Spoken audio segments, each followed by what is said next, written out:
अब हम आपको यह बताएंगे कि मुजफ्फरनगर में जब सलीम भोजनालय संगम भोजनालय के नाम से चल रहा था, शाकिर राणा का रेस्टोरेंट चीतल ग्रैंड के नाम से चल रहा था, तो हिंदुओं ने वहां कभी अपने ढाबों और दुकानों के नाम दूसरे धर्म के नाम पर क्यों नहीं रखे? और कोई शंभू ढाबा, सलीम ढाबा वहां पर क्यों नहीं बना?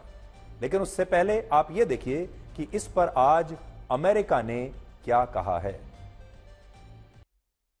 लेकिन बड़ी बात यह है कि अमेरिका के विदेश मंत्रालय के प्रवक्ता से यह सवाल कौन पूछ रहा था?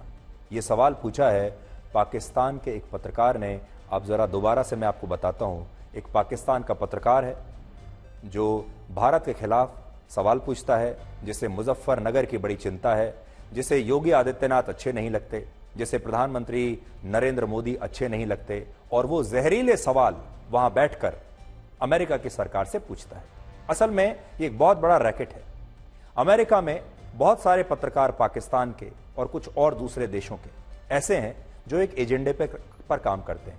पाकिस्तान की खुद की हालत कितनी खराब है, ये लोग पाकिस्तान के बारे में कोई सवाल नहीं पूछते। इनका काम यह है कि इन्हें यह कहा जाता है कि आपको भारत के बारे में सवाल पूछना है, भारत को बदनाम करने वाला सवाल पूछना है।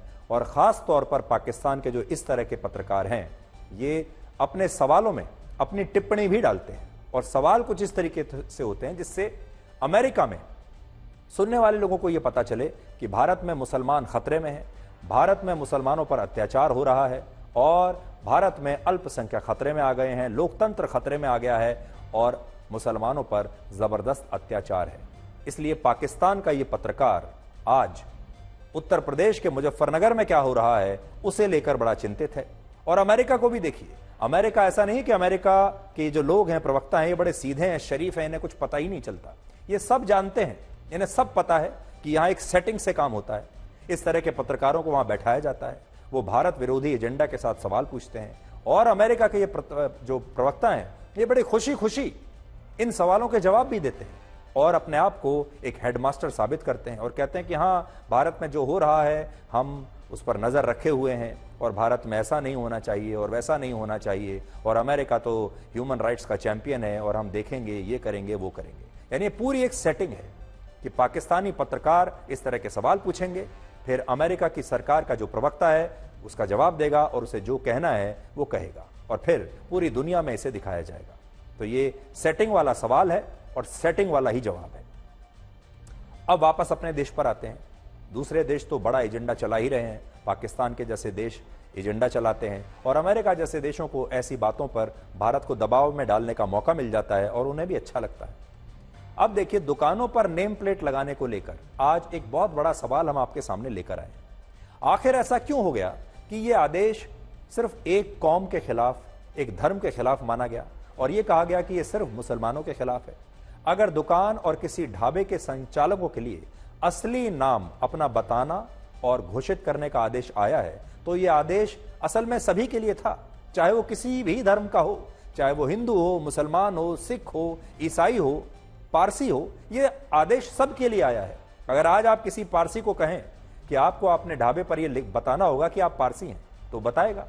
किसी सिख को कहें कि आपको बताना होगा कि आपकी दुकान किस व्यक्ति की है और आपको अपना नाम लिखना होगा, वो लिख देगा। किसी हिंदू को अगर आप कहेंगे, वो भी लिख देगा। तो फिर एक धर्म के लोगों को परेशानी क्या है? जो ये कानून है, ये सबके लिए होना चाहिए और सबके लिए है।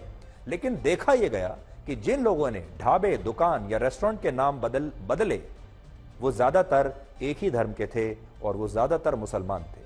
तो अब सवाल ये उठने लगा कि आखिर हिंदुओं ने अपने ढाबे और दुकानों के नाम क्यों नहीं बदले? हिंदुओं ने उनके नाम बदल कर कुछ और क्यों नहीं रखे? जितने भी ढाबे वाले ऐसे थे जिन्होंने बाद में नाम बदला अपना, वो सारे एक ही धर्म के क्यों थे? और इस धर्म के जो तमाम लोग हैं, उन्होंने अपने ढाबों के नाम बदले क्यों? इस मामले पर बारीकी से गौर करने के बाद यह पाया गया कि हिंदुओं ने अपने ढाबे या दुकानों पर अधिकतर अपने असली नाम ही लिखे हुए थे, जबकि दूसरे धर्म से जुड़े कई लोगों ने नाम बदलकर किसी हिंदू धर्म से जुड़े नाम से अपने ढाबे की पहचान बना रखी थी। दरअसल मुजफ्फरनगर से होकर जाने वाला यह रास्ता, ये पूरी सड़क उत्तर प्रदेश को देवभूमि उत्तराखंड से जोड़ता है, और इस रास्ते से लाखों लोग हरिद्वार जाते हैं, ऋषिकेश जाते हैं, केदारनाथ, बद्रीनाथ, यमुनोत्री, गंगोत्री और दूसरे हिंदू तीर्थ स्थलों पर जाते हैं।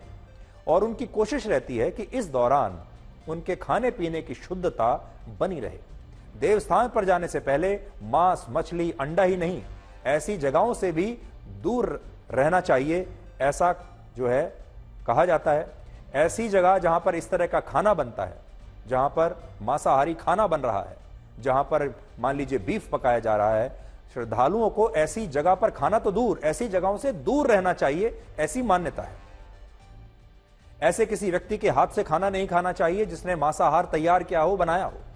ऐसे में कई लोगों को लगता है कि ढाबे या दुकान का नाम मुस्लिम नाम पर रखने से कम लोग उनके यहां आएंगे, इसलिए वो नाम बदल देते हैं, अपनी पहचान छुपा लेते हैं और उस ढाबे का नाम हिंदू नाम पर रख देते हैं, ताकि आने वाले जो उनके कस्टमर हैं वो धोखे में आ जाएं और धोखा खाकर वहां पर खाना खाने के लिए रुक जाएं और जो ढाबे का मालिक है वो उनसे पैसा बना ले।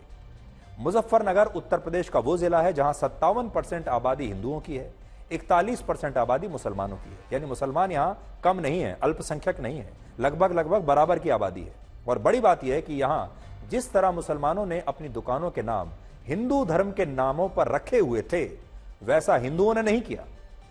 श्री बालाजी कैंटीन के मालिक देवराज कश्यप हैं, तेजस्वी होटल के मालिक भी हिंदू हैं, देव होटल के मालिक भी हिंदू हैं, वैष्णवी भोजनालय के मालिक भी हिंदू हैं, साक्षी टूरिस्ट ढाबा के मालिक भी हिंदू हैं, लेकिन बाबू ढाबा के मालिक बाबू खान है, संगम भोजनालय के मालिक मोहम्मद सलीम है, चीतल ग्रैंड के मालिक मोहम्मद शाकिर राणा है। और इससे आप समझ सकते हैं कि हिंदुओं ने मुजफ्फरनगर में अपनी दुकानों के नाम नहीं बदले, लेकिन मुसलमानों ने ऐसा किया। लेकिन बड़ा सवाल यही है, उन्होंने ऐसा क्यों किया?